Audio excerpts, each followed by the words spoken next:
Hola, soy el abogado Francisco Julián Velázquez Gastó, propietario del estudio jurídico Velázquez Gastó y Asociados. Hoy nuevamente tengo el placer de estar con ustedes para hablar de un nuevo tema. Hoy hablaremos de las uniones de hecho o los matrimonios aparentes que están legislados en nuestro cuerpo legal nacional. Antes que nada, quiero dar un pequeño concepto general de lo que se entiende por unión de hecho o matrimonio aparente. La unión de hecho, dicen los tratadistas, se establece cuando un hombre y una mujer viven en forma pública, singular, estable y se comportan entre sí y ante terceros como esposos. Nuestra doctrina, la doctrina nacional, tiene dos clasificaciones en relación a los matrimonios aparentes o uniones de hecho, una regular y otra irregular, que hablaremos más adelante.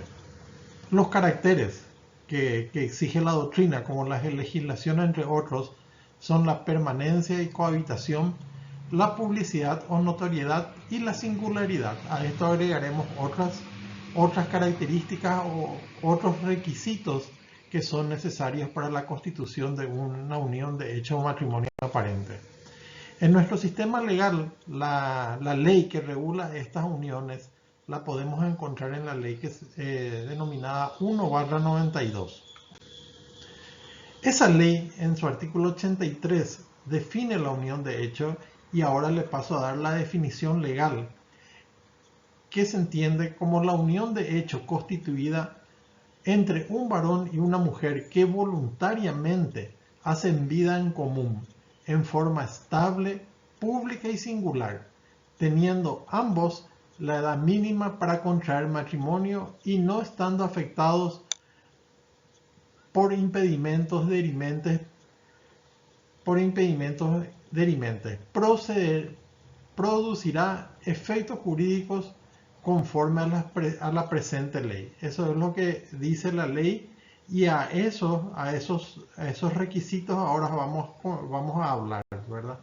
Espero que les sea de utilidad. El primer requisito, necesaria e inevitablemente que se trate de diversidad de sexos. Es decir, la unión entre el hombre y la mujer. En la legislación paraguaya no están protegidas ni amparadas las uniones de personas de un mismo sexo. Ese tipo de relaciones no protege la ley, y tal vez en algún momento más adelante eso cambie, pero por el momento no está contemplado. Habla de la permanencia. ¿Qué significa la permanencia? La permanencia es que la relación debe ser estable en el tiempo. Otro requisito es la notoriedad, es decir, el comportamiento de la pareja entre sí y para terceros debe ser igual a la de los esposos. Es decir, debe ser percibida por la sociedad como realmente se tratase de un matrimonio. La singularidad. Ustedes saben que en nuestro sistema legal solamente está contemplada la monogamia, no así la bigamia o relaciones múltiples. Es por eso que la ley 1/92 habla de la singularidad, es decir, la relación debe ser única en ese momento, en ese tiempo, durante esa permanencia entre ambas personas de diverso sexo, además de notoria ante la sociedad. Todo esto constituye lo que llamamos anteriormente el concubinato regular o el matrimonio aparente regular o la relación de hecho regular. Y es necesaria la acumulación de todos estos requisitos. Es decir, que en un matrimonio aparente ninguno de estos requisitos puede faltar.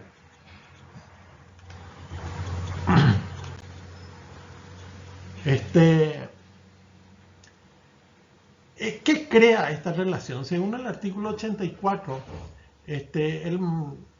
la unión de personas de diversos sexos que reúne las características del artículo 83.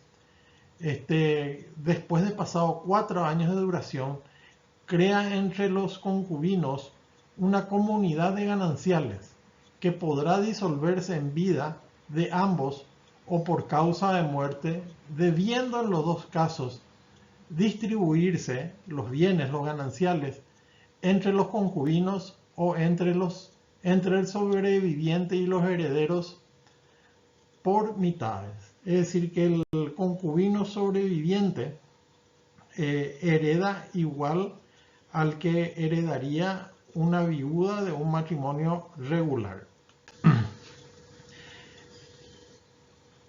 En el artículo 85 es muy importante porque se recuerdan que en el 83 hablamos de un plazo mínimo de 4 años para la creación de gananciales. Bueno, el artículo 85 nos expresa que cuando de la unión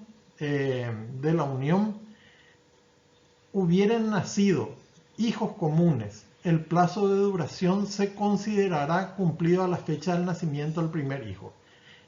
Es decir, que esos 4 años quedan acortados y se consideran cumplidos a la fecha de nacimiento con vida del primer hijo. Eso es muy importante entender, que no necesariamente en todos los casos se debe cumplir estrictamente ese plazo de 4 años. Ese plazo de 4 años puede quedar acortado con el nacimiento del primer hijo.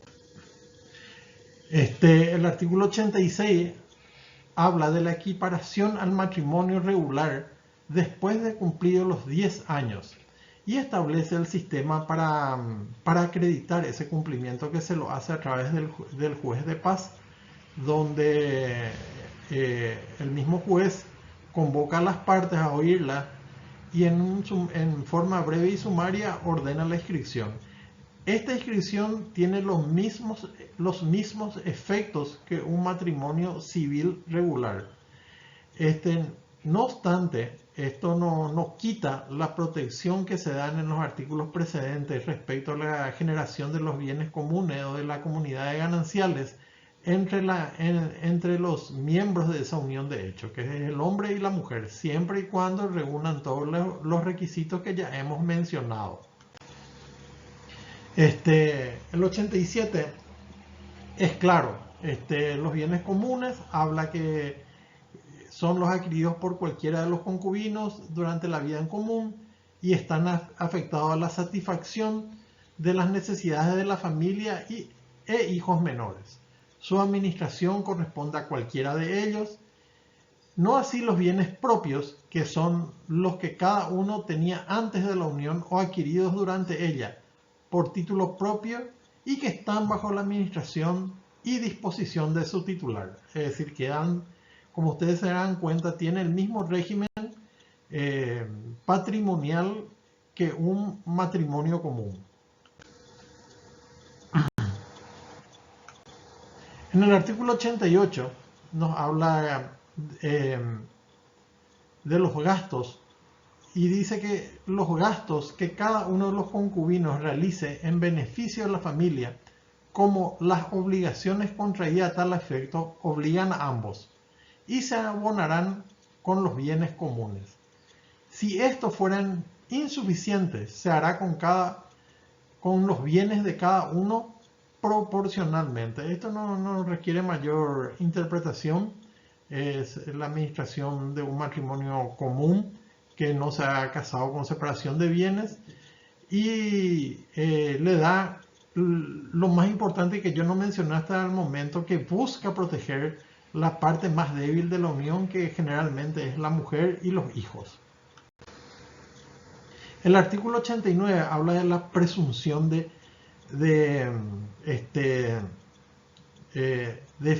filiación. Se presumen hijos del concubino los nacidos durante la unión de éste con la madre, salvo prueba en contrario. Básicamente, al igual que en el matrimonio, los hijos nacidos dentro del matrimonio se consideran del padre o del cónyuge varón, ¿verdad? Igualmente en el caso de las uniones de hecho, concubinato o matrimonio pariente, o como le querramos llamar, se presume también la filiación con el padre del hijo nacido durante esa unión, salvo prueba en contrario. El padre, durante el tiempo establecido en el Código de la Niñez y la Adolescencia, un tiempo que es perentorio, puede hacer la acción de desconocimiento si así lo cree pertinente. El artículo 90 habla de la terminación de la convivencia y la separación de los bienes gananciales.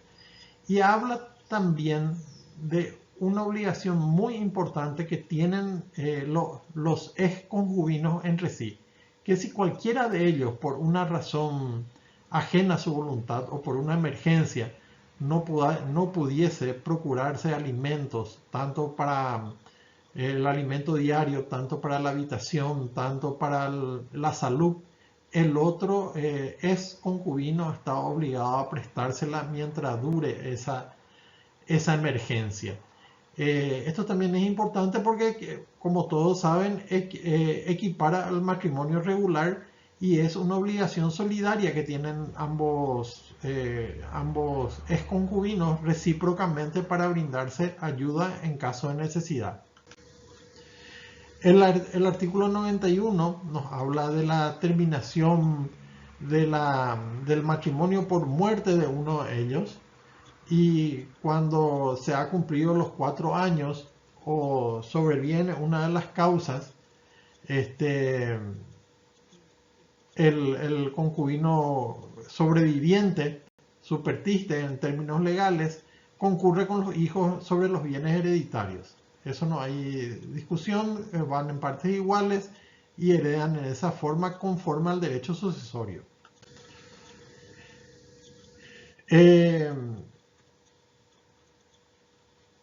En caso de que el concubino causante de la sucesión o que falleciere no tuviere hijos, pero dejare ascendentes, por ejemplo, padre, abuelo, etc., el concubino sobreviviente participa del 50% de los gananciales.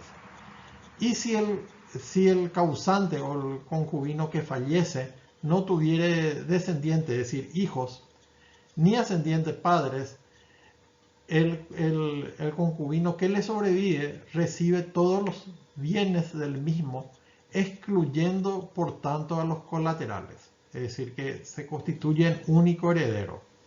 También no hay lugar a dudas, creo. Cualquier cosa estamos a las órdenes para aclararles en el estudio jurídico, para brindarles el asesoramiento y para guiarles en la defensa de sus derechos. Y el artículo 94 nos habla que en las uniones de hecho que tuvieran cuanto menos 4 años de duración, el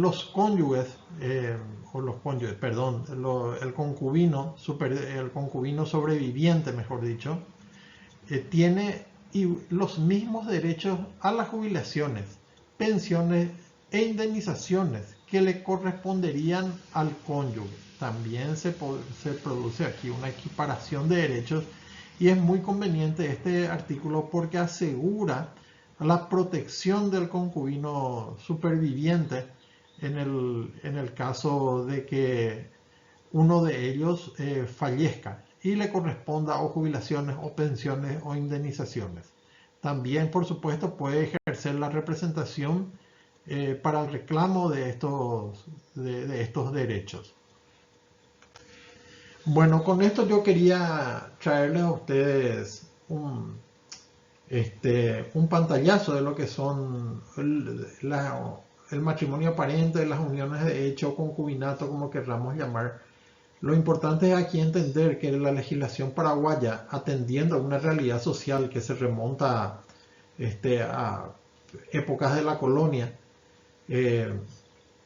decidió legislar desde la primera ley de derechos civiles de la mujer y en la jurisprudencia nacional desde el año 1938, que nuestros tribunales se vienen protegiendo a los concubinos en sus derechos patrimoniales, tanto al concubino como a los hijos.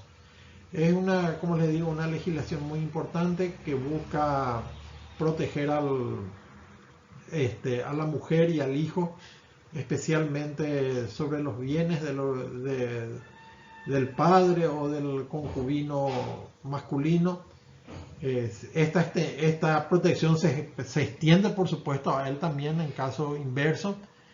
Y es muy importante conocer nuestros derechos para poder reclamar y ejercerlos en correcta forma.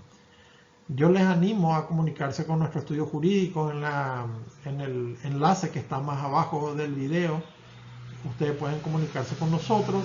Nosotros estamos aquí para asesorarles, para guiarles y para representarles de la mejor manera posible en el ejercicio de esos derechos. Es para mí un gusto nuevamente estar con ustedes y nos vemos en una próxima oportunidad.